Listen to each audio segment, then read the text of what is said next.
nouvelle édition sur l'ERTB. Bonsoir à tous, voici les titres de ce 20h. Le Parlement béninois autorise l'adhésion du Bénin à la Convention internationale de Kyoto. C'est l'une des grandes décisions issues de la plénière du 6 juin dernier.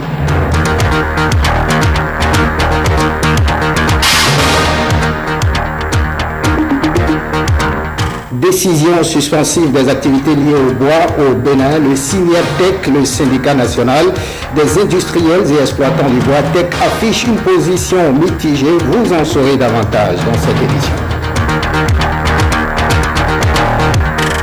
L'association interprofessionnelle de coton poursuit sa tournée de sensibilisation des cotonculteurs.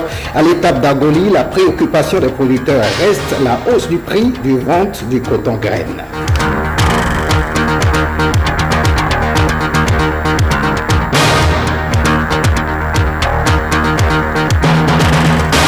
À nouveau, bonsoir, bienvenue si vous nous rejoignez. On prend la direction de la Marina, réunion hebdomadaire des ministres ce mercredi sous la présidence du chef de l'État, le président Patrice Talon. Plusieurs nominations ont été prononcées, notamment au ministère d'État chargé du plan et de développement, au ministère des infrastructures et des transports, ainsi que celui de l'agriculture, de l'élevage et de la pêche. Le Conseil des ministres s'est aussi penché sur des questions liées à la sécurité alimentaire ainsi qu'à l'approvisionnement en produits pétroliers. Le ministre d'État Pascal Irénée Koupaki nous fait le point de quelques décisions prises à l'issue de cette réunion. Il est au micro de Renaud Akapo. Dans le cadre d'un meilleur fonctionnement de l'administration et pour alléger les difficultés d'approvisionnement en produits pétroliers auprès de la SONACOP, le Conseil a autorisé les institutions de la République et les ministères à s'approvisionner en produits pétroliers auprès de structures privées de commercialisation. Selon la répartition suivante, 70% des commandes doivent être adressées à la SONACOP et 30% des commandes à des sociétés privées. Le ministre de l'Agriculture, de l'Élevage et de la Pêche a fait le point au Conseil de l'état de préparation de la campagne cotonnière 2016-2017.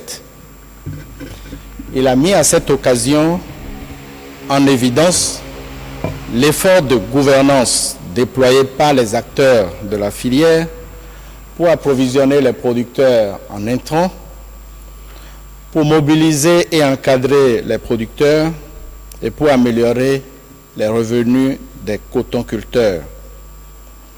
Sur la base des orientations données par le chef de l'État, on s'attend à de bonnes nouvelles la semaine prochaine. Une autre communication concerne la situation dans le secteur de la boulangerie. Le ministre de l'Industrie, du Commerce et de l'Artisanat a informé le Conseil de la situation qui prévaut dans le secteur de la boulangerie dans notre pays. La sécurité sanitaire des aliments préoccupe le gouvernement et à cet égard, le Conseil prend la mesure de ce problème.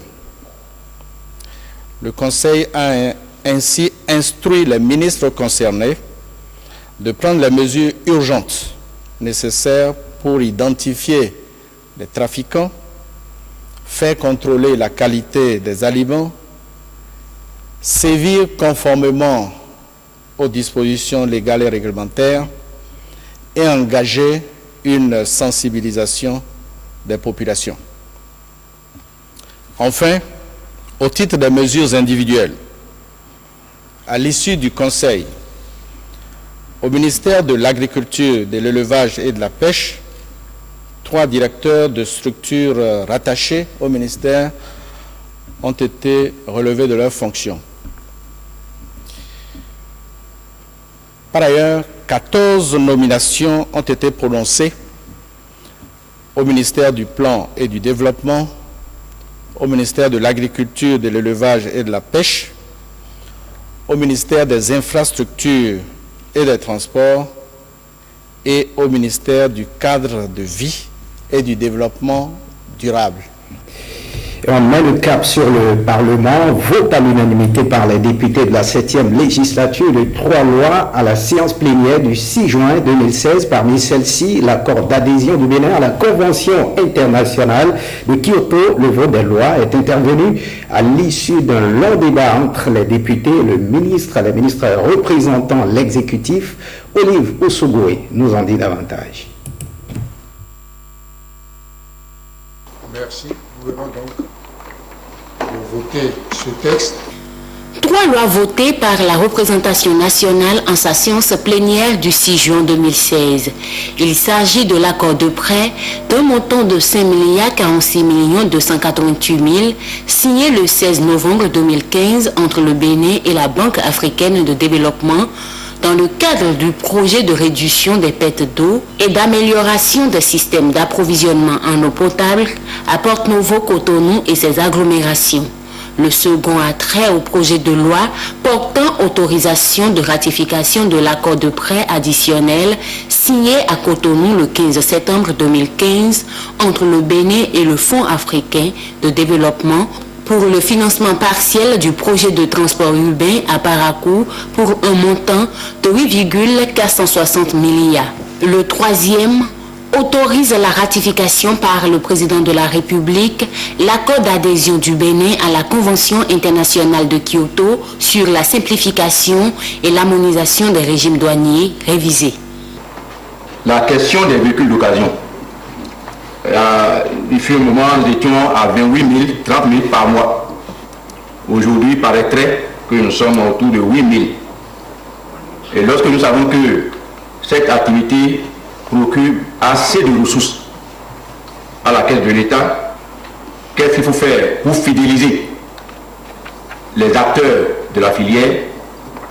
Mais au cas où toutes ces mesures qui sont prises par le Nigeria seraient effectives, qu'est-ce que nous pouvons faire pour pouvoir balancer la situation en notre faveur?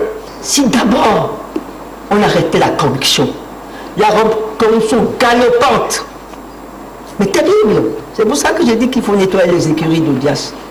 D'abord, pour rendre le port compétitif, comme on dit beaucoup de collègues, d'abord la corruption.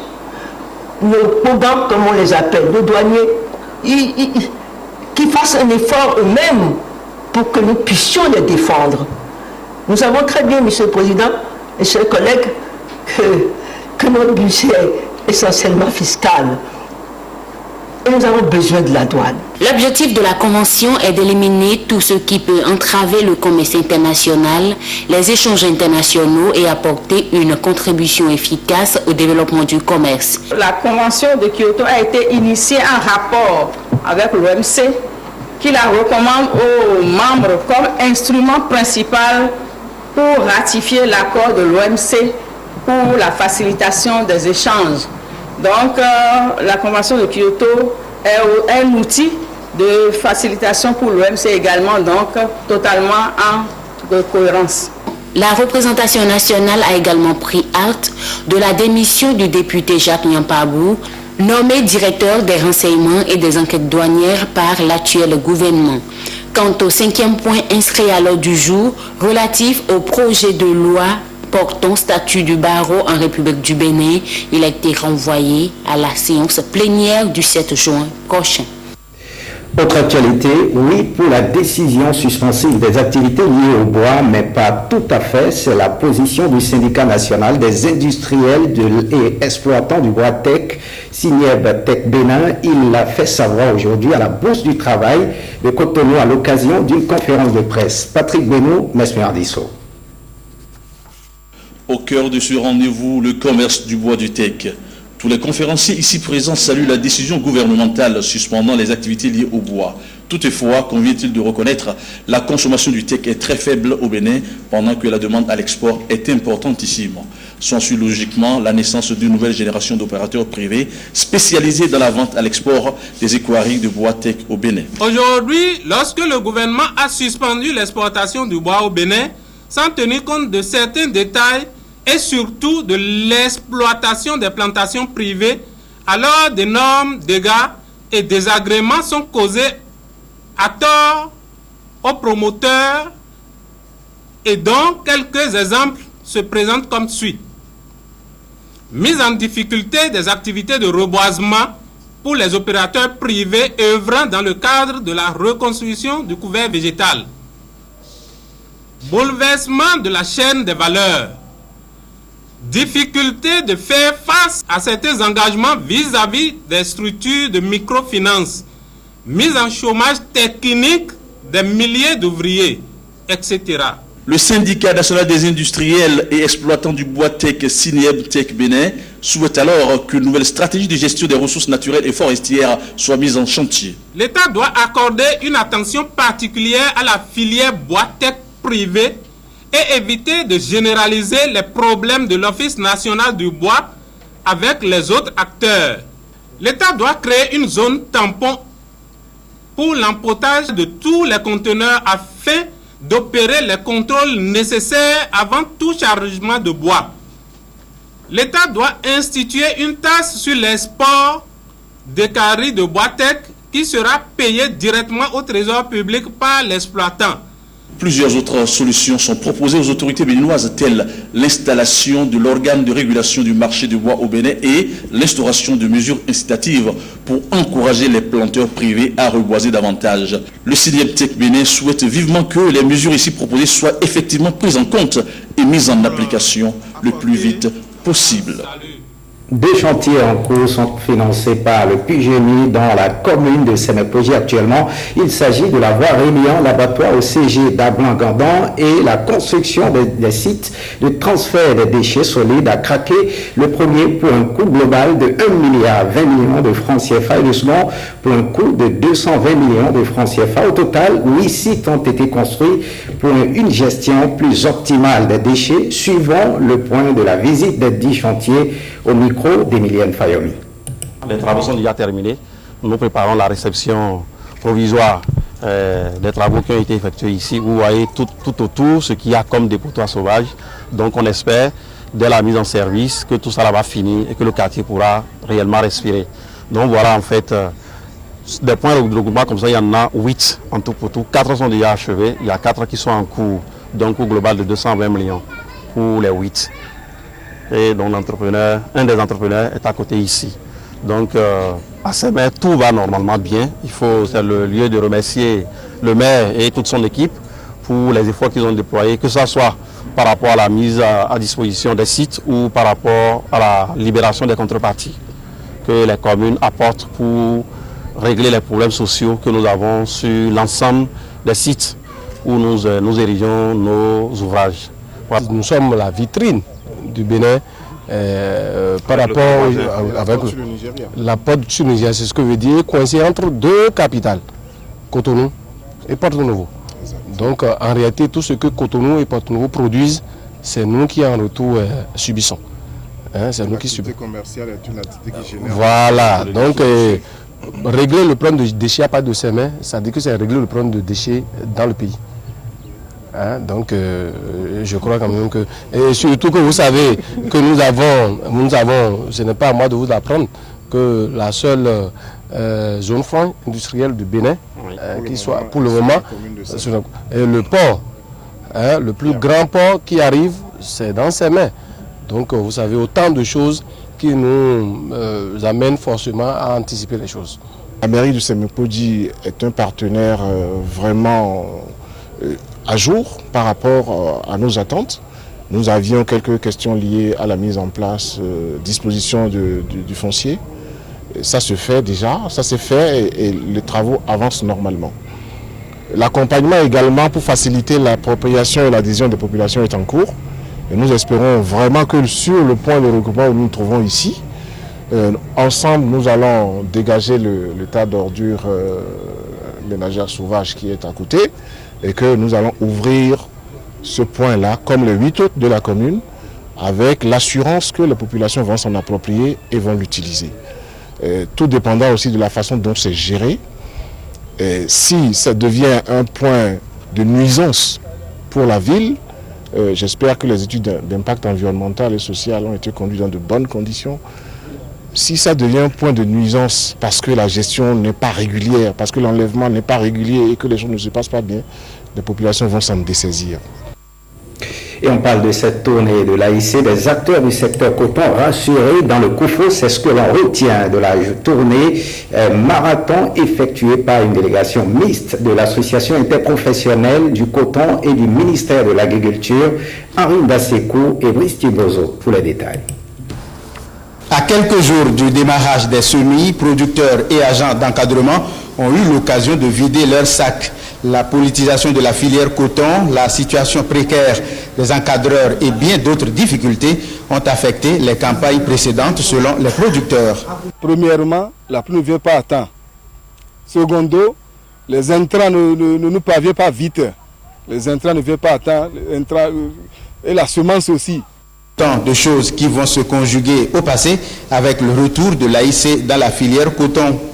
Les semences, puisque c'est ça qui use maintenant, ça a déjà commencé au nord. Et dès que ça va finir au nord, avant qu'il ne commence à semer ici, en principe, il commence à semer à partir du 25 de ce mois dans la zone ici. Bon, je pense qu'avant le 25, ils auront les semences qu'il faut. Il n'a pas de salaire, il n'a pas de carburant pour aller au champ. Je pense qu'on va rendre compte à l'autorité et compte tenu de l'hygiène des choses, quelque chose va se faire et ils vont ressentir, puisque ça n'attend pas.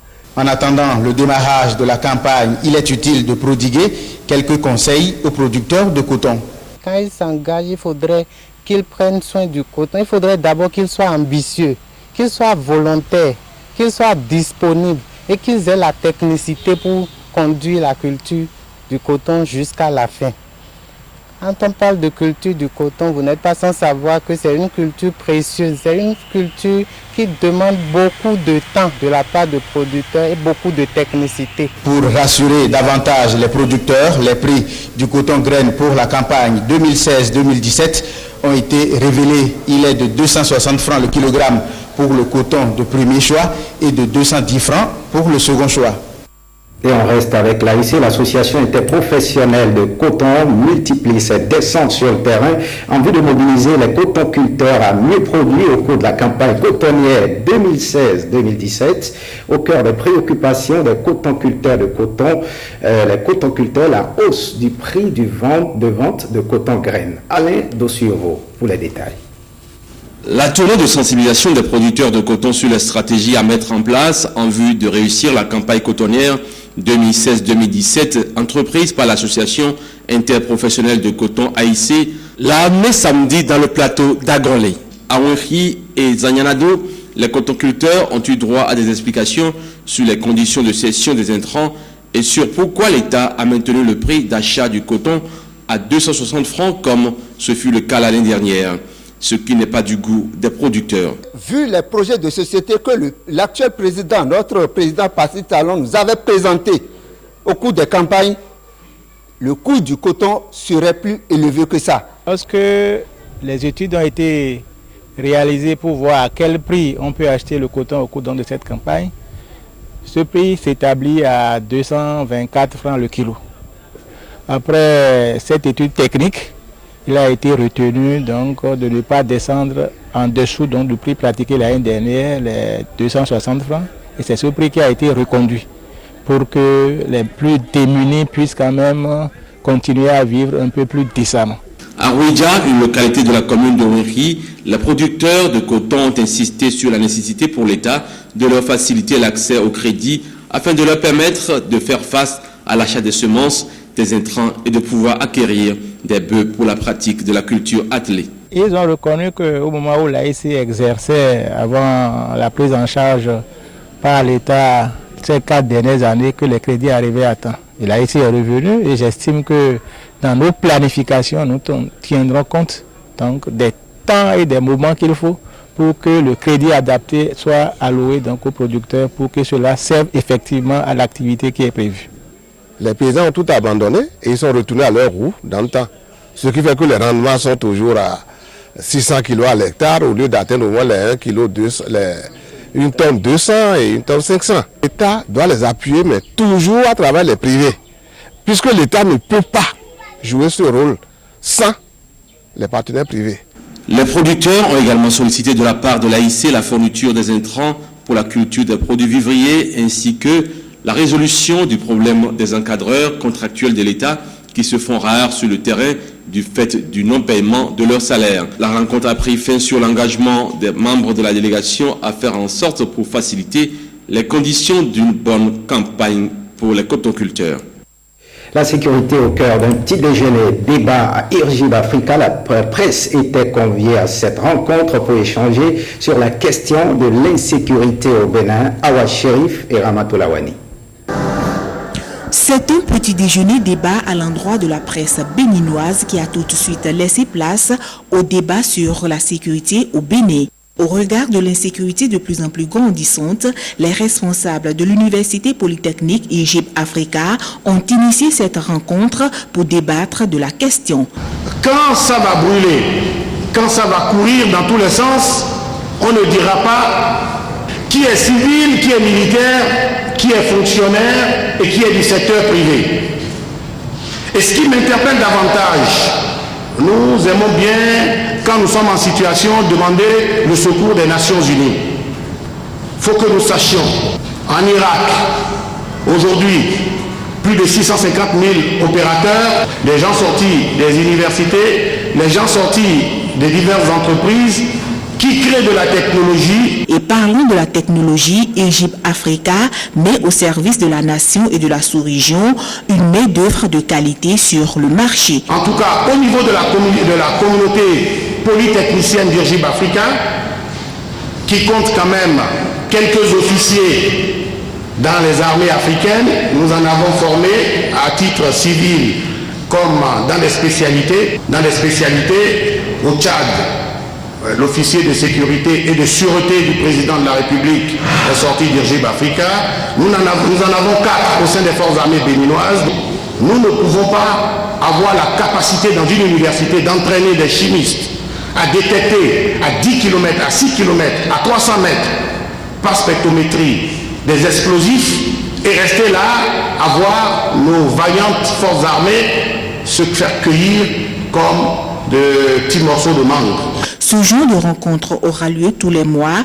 La séance de petit déjeuner débat s'est soldée par la visite des locaux de l'Université Polytechnique Irgib Africa. Et on parle art dans cette édition, 14e édition du Festival Film Européen. L'Institut français de Cotonou abrite l'événement dans la semaine du 6 au 10 juin 2016. La cérémonie d'ouverture a rassemblé à la période de l'ex-CCF les amoureux du 9e art, Bertrand Loyon et Patrick Diosso nous en disent davantage. Je m'appelle Ariane Felder, j'ai 40 ans. Oui, Ariane Felder est enceinte. Rien de surprenant, c'est une jeune femme. Ou plutôt si, c'est surprenant parce qu'elle est une célibataire endurcie, aux mœurs très strictes. C'est d'autant plus surprenant qu'elle est une jeune juge au caractère rigoureux. Et c'est encore plus surprenant quand, d'après le test de paternité, le père de l'enfant est un criminel poursuivi pour une agression digne d'Avoriaz, le festival des films d'horreur. Le festival ici, c'est celui du film européen. Un festival qui fête ses 14 ans cette année et qui, du 6 au 10 juin, verra la projection cinématographique gratuite au Bénin de 7 films, dont 2 sont africains et seront projetés à Porto Novo, au CEMAC, ce centre où s'étudie la musique, l'art, l'artisanat et la culture. Des 2 films africains, l'un est tchadien avec pour titre Gris-Gris, l'autre est ivoirien et est intitulé Ron. Pas de film béninois. Qu'il me soit permis de rêver qu'à court terme, les artistes de mon pays surprendront le monde entier de par la qualité de leurs œuvres et de leurs talents. Les autres films sont en projection à l'SCCF, Centre culturel français à Cotonou. 5 films, 5 pays de l'Europe. La délégation européenne a choisi 2 œuvres qui nous montrent une Afrique en pleine mutation. Oh Boy and a Coffee in Berlin.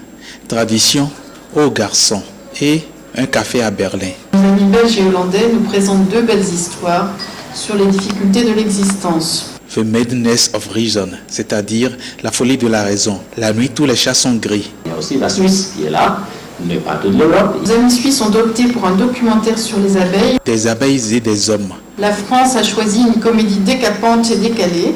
9 mois ferme, c'est le film projeté à l'ouverture. La jeune juge jugée condamne le fœtus agresseur d'intimité. pour avoir peur d'être par effraction dans une propriété privée. Un tour à l'église, la paroisse Rosa Mystica de Zonto dans la commune de Zé, créée depuis un an, reste confrontée à d'énormes difficultés de manque d'infrastructures et de matériel. Elle organise dimanche prochain une vente de charité pour recueillir les soutiens de ses fidèles et de toutes les âmes charitables. Suivons ici l'appel lancé par le père Nelson Arwagino, curé de la dite paroisse, au micro de Yves Avodokwesi et de Aurélie Soto. Pour rendre grâce à Dieu pour le premier anniversaire d'existence de cette paroisse, la paroisse a voulu organiser une vente de charité pour pouvoir évoluer dans le plan de construction de cette paroisse. C'est juste le presbytère qui a été fait jusque-là et nous voudrions quand même procéder à la construction des bureaux pour les prêtres, le secrétariat, des salles de catéchèse et changer un peu le visage de cette paroisse, de cette jeune paroisse. Il y a la baisse de la vente de charité même qui est à 10h le dimanche prochain, 12 juin donc. Et à l'issue de la baisse, on va procéder à la vente. Nous avons des articles que nous avons collectés chez les bonnes dames de Topa que nous remercions déjà pour leur bonne œuvre. Et ces articles seront présentés sous forme de coffrets que nous allons vendre selon le cœur de chacun. Nous voudrions donc lancer un appel à toutes les personnes de bonne volonté, à tous les fils et filles de la commune de Zé, à tous les cadres de Zé, toutes les personnes de bonne volonté, tous ceux qui peuvent laisser la charité parler en leur cœur, pour aider cette petite paroisse à réaliser son œuvre le dimanche prochain. Finissons par ce deuil, le monde de football. En deuil, la Fédération nigériane de football a annoncé aujourd'hui le décès de l'ancien international Stephen Keshi. Zoom sur le parcours de ce footballeur hors pair avec William Bassabi. Stephen Keshi n'est plus. L'emblématique capitaine et entraîneur des Super Eagles du Nigeria a rendu l'âme ce mercredi à Benin City à l'âge de 54 ans, vraisemblablement des suites d'un malaise cardiaque. Stephen Keshi, défenseur hors norme, a connu une longue carrière de footballeur durant laquelle il a beaucoup voyagé. Côte d'Ivoire, Belgique, France, États-Unis et Malaisie. Il totalise 69 sélections et 9 buts avec les Super Eagles, avec lesquels il a remporté la Coupe d'Afrique des Nations en 1994. Devenu entraîneur, celui qui était affectueusement appelé The Big Boss, le grand patron, a dirigé les différentes sélections qu'il a coachées comme un vrai meneur d'hommes, avec toujours à ses côtés son adjoint de service, notre compatriote Valère Wandinou. Il a comme fait d'armes en tant qu'entraîneur qualifié le Togo à la Coupe du Monde de 2006, mais surtout gagné la Coupe d'Afrique des Nations 2013 avec son pays, le Nigeria, qu'il a conduit en 8e de finale de la Coupe du Monde, Brésil 2014. Respecté pour son charisme, Stephen Keshi restera dans l'histoire comme le premier entraîneur africain à franchir le premier tour d'une Coupe du Monde et le second footballeur après l'Égyptien Mohamed El Gouari à avoir gagné la Coupe d'Afrique des Nations en tant que joueur puis en tant qu'entraîneur. C'est donc une légende du football que l'Afrique vient de perdre. Faites ce journal, merci de l'avoir suivi. Retrouvez cette édition sur le site de l'ORTB, www.ortb.bj. Merci de votre fidélité et bonne suite de programme sur l'ORTB.